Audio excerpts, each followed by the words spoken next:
You were not meant to be a slave to the grind. You were not meant to trade your life force for money. You can escape gravity. You can unlock your life. You got this. Let's go.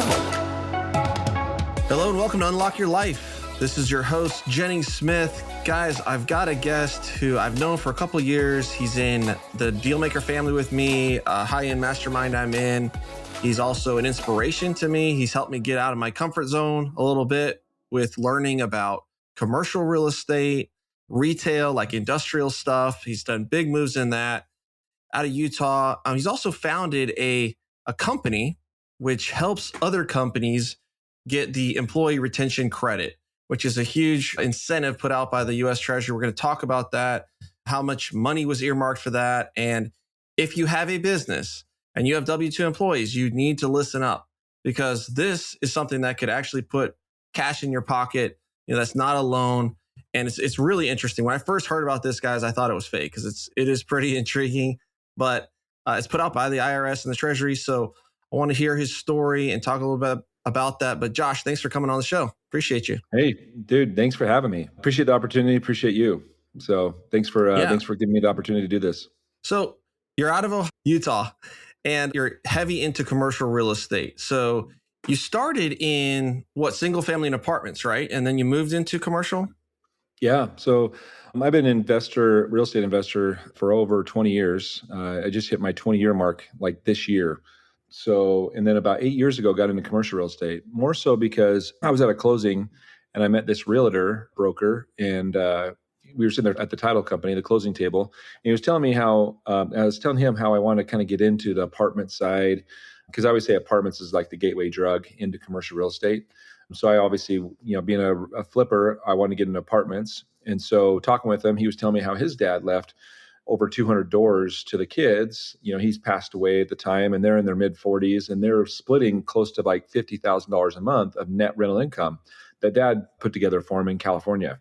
So when I left that, I remember leaving and thinking, man, wouldn't it be awesome if I just left my kids, instead of a chunk of money when I die, like keys to an apartment complex, or now keys to a commercial building, and actually teach them how they can even make it bigger than just utilizing it and utilizing the cash flow like the gentleman was talking about. And so that's when I kind of got into it and got myself a mentor. He was out of Orlando. It's not the mentor I have today, but at least got me in the game. It was $100,000 to get into it. Oh, wow. And took me about 2.5 years to really start getting cash flow and get my first deal. I really was, because, you put your money where your mouth is. You're spending that type of money. You definitely want to make your return, but not just that. You want to, make it so it's a lifetime type of income. So, and then it kind of morphed into triple net lease stuff in commercial real estate about 5 years ago. Gotcha. And so if you're listening and you follow me, I went out to Las Vegas to a real estate conference. This was the conference that I went to. Josh invited me to come out, and I learned a lot from these guys and doing, similar things, buying problem properties that have some value add, fixing the problem, and then either refinancing them and holding them, or selling them off and taking the profits and moving into the next deal. Something that really impressed me about the guys at that conference was their level of leverage, where they were flipping some, holding some, and the ones that they held, they were typically at 50% leverage. So the cash flow was there. Because I think it takes a little bit more in reserves. If something goes down, you're missing a tenant, you're missing 1/3 or 1/5 of your income, versus if a tenant leaves in multifamily, it's not as big of a hit. So you got to be prepared for the downside. But the cash flow is a little bit better, it looks like, because there is probably a little bit more risk as far as the difficulty of filling the tenant. Would you say that's a fair assessment? Very fair. Yeah. There's always it's one of those things you can debate both sides of the fence for sure. Like you said, you lose a tenant in multifamily, it's not a huge deal. You lose it in a retail center, it's a big deal. The other side is multifamily is usually like 1-year lease and then month to month, or a renewal of another 12 months, where on the commercial side, it's 5 to 25 years. Where you get to see their financials and all that stuff, where on multifamily, you're pulling a credit, all that kind of stuff. So it's just, I always say, to each their own, whatever you're really good at. Sometimes people say, well, what asset class should I start in? I'm like, you know what, you'll find out. Just kind of test the waters in each one, see what you feel comfortable with. And if it's something like, wow, I really like warehousing, or I like multifamily, or I like, retail, you'll know over about a year or two period that you're like, man, I really like underwriting these types of deals and versus the other type of asset classes. So, but I always say, like, I'm writing a book called Take Your Shot, man. Just go ahead and take your shot, get going. And I think that a lot of people, they don't do that. That's really, really good advice. At this point, Yeah. I've bought single family, I've bought mobile home parks, I've bought apartment complexes, self storage. And a lot of people, though, they get comfortable, right? So a lot Yeah. of the people that we talk to, they're comfortable with single family. Maybe they've got a duplex, quadplex, and they don't want to get out of that comfort zone. So maybe they know there's bigger and better things to do, but they're not willing to try something new. And that's where Yeah. I want to try something new with, like, I want to try an industrial building. I want to try a retail shop, see how it is, see how it goes, and not just be boxed into one asset. It is the comfort zone. It's, I have friends here in Utah that, are making between $500,000 to $1 million a year of flipping homes. And they're talking about doing other things, but they just get in that comfort zone. And again, to each their own. But if you're talking about it, just go try it, go figure it out, go spend and go get a quote unquote part-time job and spend 5 to 10 hours a week on something else. Give it a go, and see if it's something that's like, wow. Like I look at like getting myself into commercial, and you always say the coulda, woulda, shoulda. Because I thought, and I said this in Vegas when he had me up on stage, I thought you had to have a lot of money to get in commercial real estate. You don't. You just got to have skills. You got to have education. You got to have a good mentor. You got to understand strategies to get into deals. The deal that I got in, my first triple net deal, no money out of my pocket, not even $1. And today my worth on that, my ownership percentage is about $800,000 on something that I didn't put any money in, but I understood on how to organize it where I can raise money. And granted, sometimes people ask the question, do you have any of your own money in the deal? No, I don't. I don't have any money in this deal, but this is the way we're structuring it. If it's not for you, I get it. Hopefully maybe a year or two after I have a little bit more triple net deals under my belt, you'll be interested. I mean, that's just the way it goes, and luckily we got the money raised. It was only about $1 million. So it's been great. It's been great cash flow, $30,000 a year for the last 5 years for me and my family. And then I have the worth on that. And so again, you're holding yourself back if you think like it's the money side or you're making excuses. Just talk to the right people in your group, in the deal room, to kind of network to see if you can find deals together. And other people have skills, kind of like who not how mentality that you don't. Yeah. And so many people, they think exactly what you said. I don't have the money, and they stop right there. Or they think, yeah, if I'm not co-investing, no one's going to want to invest with me. And it's simply not true. I mean, there's going to be a demographic of people that don't, right? They don't want to do that. And that's their prerogative to do that. But I have found, if you explain to them, listen, I'm taking on the debt, I'm signing the loan, this is my reputation, these are my friends and family and partners that I'm putting their capital in, and you want me to have money in the deal. You don't want me to be plowing every last $50,000 I have so that I can say I co-invested with you and then have $0 for when we didn't escrow enough to pay the tax bill, or there's something goes wrong, or renovations go over budget. You need liquidity as a operator, and the bigger you get, the more liquidity you need. And so it's kind of a false sense of security with the investor to think, oh, well, if he puts in 50 grand too, the deal is safer. Not necessarily. Yeah, I mean, just you talking right there, what comes to mind is character, because you have a huge, awesome character, right? And that it goes a long way as an LP, a limited partner that wants to invest in deals. I always tell people, look in the character, look at the person, because I mean, you would agree with this. If you ask me the question, do you have your own money in the deal? And I said, yeah, I got 50,000. And then you say, I'm going to put in 50,000. Your 50,000 actually means more to me in the deal than my own money. And I think that goes along with any GP I'm talking with on their character. If they have that mentality, that's the people I want to invest with, because I want them to think that my money is worth more to them than their own money. So there is a thing that says, hey, do you have your own money in the deal? Sorry, I don't. It was when I first started. But I never said this, but in reality, once they put in 50,000, 100,000, 250,000, that actually means more to me than anything.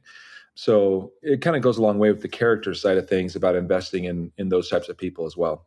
Yeah, for sure. I remember I did a deal with Mark Evans, and he sort of loaned, co-invested in a few single family deals. And yeah, I was very on it about these deals got to go well. I got to pay this guy back. I want to make sure that everything goes. He said I was more concerned about it than he was. So, but I think which is great. That's you the do best. have to have that. Yeah, that's the best. Because people partner can to feel have. that. They can feel that it's like, if it works out, it works out. It's a non-recourse loan. I'm not too worried about it. If it doesn't, I mean, they're going to feel that, and you shouldn't be raising money if that's the way you feel. Yeah, well, I'm excited for you, your new venture of, getting into commercial real estate and see if it pops for you over the next couple of years. Yeah, we got to expand the horizons. And speaking of expanding the horizons, you expanded your horizons in a big way with starting a company, and it's called ERC-Specialists. The website is w2employeetaxcredit.com. If you want to check it out, w2employeetaxcredit.com. And tell us about how that evolved and what you guys have done for business owners. Yeah, this is the part that I appreciate you having me on, because it's been around for a couple of years, and like you were saying, when you first heard about it, I remember sitting in, I think it was in Ohio. That's probably why you said Ohio, at the very beginning in August of 2021. So how it all started is I'm a serial entrepreneur, as we've already been talking about, but I was a minority owner of an oil trucking business in Wyoming. Again, I'm from Utah, and so it's the next state over, big oil state. And I was running that as a minority owner in 2019. Now a pandemic comes up, and we're told from oil companies that we're working with, like, hey, things are going to slow down. We're not sure about this pandemic. We originally have 20 trucks a day. We're going to be down to about 5. So we started scaling down. Then all of a sudden in mid 2020, there was an article that even came in the Casper, Wyoming Herald, and said that every single well in the state of Wyoming is plugged, and that's never happened in 83 years. And so we were trying to live off COVID money, PPP, any type of relief from counties, cities, states. We got a state of Wyoming fund that they gave us about $150,000. We didn't have to pay it back or anything. We got PPP number 1, PPP number 2. So being a minority owner, I was trying to always help combat that business, because I invested money, my parents invested money, and so I hadn't taken $1 back in the company yet. We were buying more equipment as we were getting bigger and bigger and bigger, And anyways, then in the first part of 21, a new program came out. It wasn't actually new. ERC, Employee Retention Credit, started the exact same day as PPP, but you can only get one or the other. You couldn't get both. But PPP was so easy, going to your bank or talking to your banker, and then 5 questions later, they're sending you money next week. That's how easy it was. And there's a lot of opportunities for fraud in that. Well, ERC is very tax related. It's from the IRS, whereas the other one was the SBA. So you have to supply tax returns on quarterly reports and all that kind of stuff. Well, anyways, when I heard about it, I reached out to my CPA, because I'm taxes, IRS. I'm going to call my CPA. My CPA was Robert Kiyosaki's CPA, Tom Wheelwright's group, which his name's Casey. He's a partner. I talked to him and I just basically said, hey, do you guys do ERC? And he goes, no, we don't. But I'm telling you, 90% of CPAs probably won't do this, because we do your 1040s, your 1120s. This is amending your 941 quarterly report. So you might want to talk to your payroll company. So I talked to my ADP, my Gusto reps. Both of them told me over about a week period, like, hey, sorry, we don't amend returns. We just do active returns. So you might want to talk to a third party to help you out. Okay, well, I Googled it, third party, ERC, and there was like 2-3 companies doing it. I talked to every single one of them that I could find, and every single one of them I just didn't feel good about. It was a very manual process. And so I called a friend of mine, which is my co-founder and business partner, and I just said, hey, his name's Justin. I said, hey, I think I found an opportunity for us. Let's look at this and maybe do this together, and maybe just help friends and family and see where we could go with it. Thinking maybe it would help a couple hundred companies. And now fast forward 2 years later, it was just 2 years, like 3 weeks ago. He was actually showing me the text message I sent him, like, hey, I want to talk to you about this opportunity. I think we can hit up.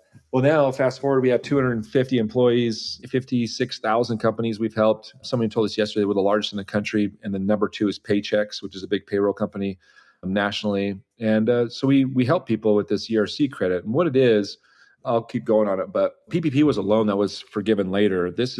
And you had to specify what you're using the money for. This is forgiven the day you get it, and you can use it for whatever you want in your business. This is up to $26,000 per W-2 employee. Again, $26,000 per W-2 employee. And that's going to continue to go down and start of next year. So if you don't take advantage of this now, it's going to be $21,000, $19,000, $17,000, because it's been going for a while. But with that, how does someone qualify? It's been amended 5 different times in 21. So I'll kind of just go over how you qualified now versus kind of where it started and where it ended. Well, let me pause you right there for a Yeah, second, go ahead. Josh, because I think people need to recognize the magnitude of this, because I have personal friends. We have people that we know, that I know, that Josh has personally helped. One, I think he had 50 or 60 employees, got $950,000 from the ERC. I've got another guy who had maybe 10 employees and he got a check for $100,000. Multiple people that I personally know and have said, hey, go talk to Josh, go to W2employeetaxcredit.com, see if this will work for you. And they're literally getting these checks straight from the United States Treasury, and it isn't a loan, and it's changed their business, right? They've been able to invest in better equipment, new trucks, more employees, expansion, whatever they want, simply because they kept their employees on during the pandemic. So go ahead. I just wanted to make that tangible, put some real numbers of people that I actually know that have gotten paid through this. Yeah, interrupt me anytime because I get pretty passionate about it, as you can see. But yeah, so the part that people qualify with is, well, I do want to say how it started. It started with just 2 questions. Do you have 500 employees or less, all W-2? If the answer is yes, did you have a 20% revenue loss in your business? And that's actually when you and I talked in August of 21. Those are the 2 qualifiers. And I still started the business based on those 2 qualifiers. Well, then towards the end of the year, they added more questions. So to make more companies able to qualify. And that's why Forbes did an article in late 2021 saying up to 80% of businesses actually qualify for this under 500 employees, yet 7 out of 10 don't even know about it. So the question goes, do you have 500 employees or less? The next question is did you have a 20% revenue loss, or did you have a supply chain disruption, or did you have a government mandate shutdown, partial or full? And so if it's one of those 3 question answers yes, then you do qualify. And that's where a lot of people don't know that it's been changed. And so, with that, more and more people have now came out of the woodwork saying, wow, I thought it was just the 20% revenue loss. I didn't know these other options were available. Does that make sense? And who didn't have a supply chain interruption or a partial disruption of their business due to all the mask mandates and the travel mandates and not being able to get to materials? I mean, I saw that just as with my third party vendors trying to renovate apartments. Like, we can't get refrigerators, we can't get flooring, we can't get anybody to leave their house and come do the work.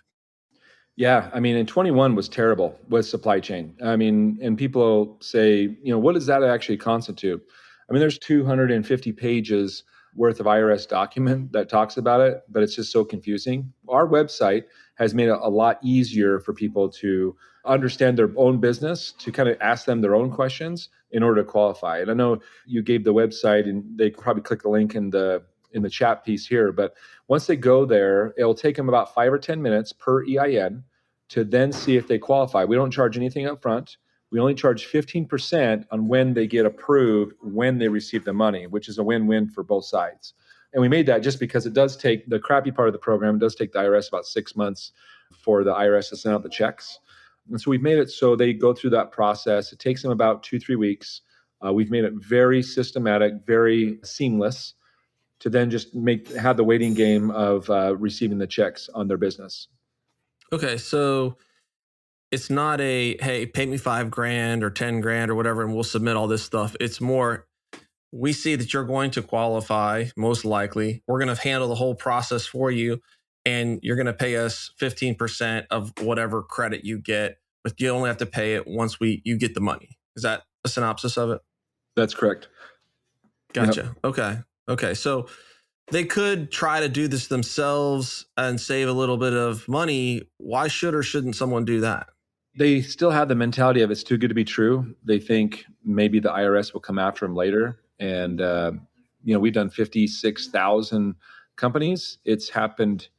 The IRS asked 2 times in 2 years, like, hey, it's not even like, hey, give us back the money. It's saying, hey, how do you feel like you qualified? And so they supplied the questionnaire that we given them. And so they're going through that just back and forth dialogue with the IRS is all.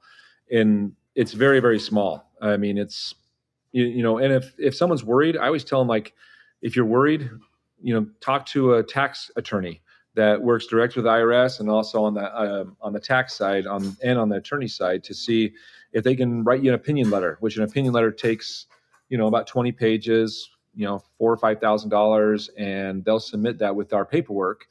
And that's kind of a red stamp of saying, okay, this is good to go, because they do extra, qualifications, certifications with the IRS. So there's plenty of different things, but people do get a little hung up on some of those things. So going through this, though, does protect them that they're submitting it correctly, that there's not going to be a, red flag triggering an audit or something like that if they do this process correctly. Correct. Yeah. Gotcha. Okay. So you started the company, you're rolling it out, 56,000. So how much money is the government earmarked for this project? Yeah, good question. So PPP was 500 billion, and that was a max amount. Right when they hit that ceiling, it was out. There was no more money, but it was so easy to go get that money. It was gone in 4 months. They've earmarked about 400 billion, but they've done it based on if you're approved. So there's no ceiling on it. So it could surpass that. It could be a little bit under that. We have some data from a local state representative on the government side that has said 26% of companies nationally that qualify for this have filed so far. And that was as of 2 months ago. So it's still a huge blue ocean for a lot of people out there. But they've earmarked 400 billion, so there's still a lot of room here. And we've done 9.1 billion. So you can see that we want to finish at about 30 or 40. So you're the largest. You're the largest company in the nation, and you've only processed 9 billion. Wow. Yeah, only 9 billion. I mean, that's incredible. I'm not saying that, but of 400 billion, that's only what, 2%. I mean, that's incredible. If we can get 5, 10 at the very end of this, I'll be very happy. So we even have some. We even have 5-10% of the total is what I'm at, but we even have, I can't see their names, but they're national payroll companies that have been somewhat doing this, but they don't have a full department. And they're actually calling us to be kind of their processor and supplier host for all their thousands and millions of companies that they do payroll for nationally. So they're calling us to say, hey, we've tested your system. We didn't know this, but they were testing our system with almost 20, 30 companies. We do it right. And I say that because one thing that we did, and I know that you know this, but for your viewers, is our state attorney general reached out to us, and we started chatting with him in Utah. His name's Sean Reyes. If you go to our website and you hit team, you'll see that he's on my advisory board. And then he introduced us to a couple other people, one of them being the former U.S. Attorney General, Matt Whitaker, that was under Trump. And so with that, it's really helped us have an extra piece of clout within the nation to know, who's this company out of Utah. So if someone goes in there and they go through this process, and let's say they don't qualify, or you think they qualify, you take them through and they get denied or rejected, does that cost them anything to do that? Doesn't cost them anything. And it'll actually tell them hey, sorry, based on your questions and answers, you don't qualify for this program. Very upfront. Gotcha. Because you don't want to waste your staff's time on taking somebody through it's not going to be a benefit for them. And we don't want to send someone to the IRS when they don't qualify. That puts us at risk, Right. Yeah. Are there any other risks for business owners in doing this? I think there's more risk not to do it than to do it. I mean, when you talk about if they go to the website and they fill out the questionnaire and they find out they don't qualify, that took them about 5 or 10 minutes of their time. Now, what if they do qualify? They're going to spend 5, 10, maybe 30 minutes of their time getting us documents to get up to $26,000 per W-2 employee. I mean, like you said, it ends up being pretty cool to hear all the testimonials of companies that have 5 employees, a guy that's a plumber, an electrician, that has a small little staff. And, oh my gosh, I was actually taking money out of my savings in 2020 and 2021 just so my employees had money, because I didn't do PPP because I heard it was a loan. I didn't want a loan from the government. Then come to find out it was a loan that was forgiven. I was like, dang, I should have applied for it. So they use money out of their own pocket to suffice their employees because they're great people and they're great business owners. But what did that do for them? It dented their savings account. It dented their slush fund. And then this kind of injects more money in that slush fund. And because the government knows a lot of people did that, but this also helps your business. If you want extra equipment, or if you're wanting to upgrade your equipment, or you want to upgrade your office, that you've been wanting to for a long time, this helps with that because you can use it for whatever you want. Yeah. Yeah. What if let's just say you're a conservative Republican, you hate government spending. This money's already been spent though, right? It has. You're going to pay tax on it regardless. It's already been approved tax law. Like I was even on a podcast yesterday with a major YouTube channel Republican. Like I met Donald Trump Jr. through this guy. And I was on his podcast for the third time yesterday. And yeah, I mean, he knows, just like what you said, is he's a hardcore Republican, and it's still something that's been approved. And so you might as well use it for your business to help your business and your employees help expand that, in my opinion, you know? Right, right. And what documentation does the owner have to provide? Like, how difficult is that? What do you guys need? Yeah, so it's very easy. Number one is we need their PPP documents that they did, if they did number one, two, or if they didn't do it. Number two is their payroll report. And we give them all the details why they go through our process. And then lastly is their quarterly returns, their 941s for 6 different quarters, the last 3 in 2020 and the first 3 in 2021. Okay, so this is something that their payroll company would have, or their accountant most likely. Yeah, it's very simple. And so if they took PPP money or EIDL money, or they didn't take it, that doesn't matter. Doesn't matter. Okay. Well, guys, you heard it here first. If you're listening to this and you're like, wow, I got some W-2 employees, there's still a chance that you may not qualify, but it's probably worth 5 or 10 minutes to go to W2employeetaxcredit.com, put in your info. If you do, they'll reach out to you. They'll say, hey, we need these documents. And how long does it take to kind of know what you're going to get? Yeah, so the process, logistics go, it takes 5 or 10 minutes per AIN. Then we wait for the business owner to upload those 3 different documents we talked about, the 3 categories. They'll upload those documents. We'll then reply and say, okay, we got all the documents. Give us 2 to 3 weeks.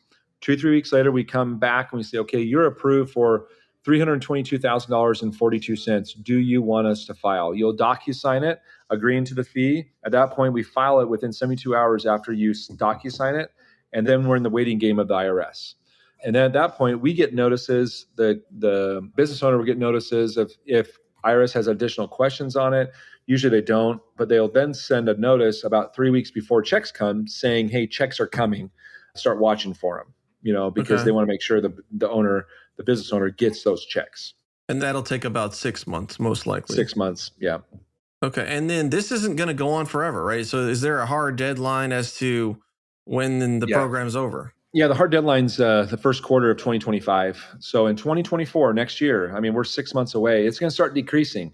We're going to go up to 26,000, then 21,000, then it's going to go another 5,000. So 16,000. Then it's going to start decreasing from there until it's depleted in 2025. Okay. So if you're doing this, time is of the essence to go ahead and get in the queue. And I would assume that it may get clogged up towards the end as everyone's trying to get in before the deadline. So it may take longer to process, right? Right.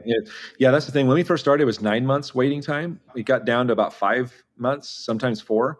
Now it's about averaging 6. But like you said, people start applying because like we said, only 1/4 of the company or the country has filed. Then all of a sudden people start like, oh, I'm just going to hurry and go do it. And it's going to be backlog. It could be a year. So definitely get in now. So that way you secure your place in line, let's say. Gotcha. All right. Well, Josh, thanks so much for coming on the show. Appreciate you sharing that. And I mean, guys, think about this too. Back to the theme of the podcast, Unlock Your Life. Josh saw a problem, right? He saw, hey, there's not many people doing this. There's a huge opportunity here, a $400 billion opportunity. The 2 companies that are doing it, I don't have a good feeling. I want to help. I want to help my family. I want to help my own company that my parents are invested in, the people that I know. It grew and morphed into, I assume you guys are hitting in the hundreds of millions of dollars or billions claimed for people, or $9 billion claimed for people. Yeah. So it's insane the amount of impact that you've had because you saw a problem and you're willing to do something about it. So it's super inspiring, man. And I appreciate you coming on the show. So guys, if you're out there listening, you've got employees, head over to W2employeetaxcredit.com, shoot your information over to Josh and his team. They'll check it out, see if they can help you. If they can, it'll cost you 15%, but hey, man, I mean, I'll pay 15 grand to get 85 grand. No problem. Yeah, no kid. Yeah. To have someone do all the work. Exactly. All right, man. Well, I appreciate it. And everybody out there listening, thanks for giving us some time, and take some time this week to unlock your life. Peace.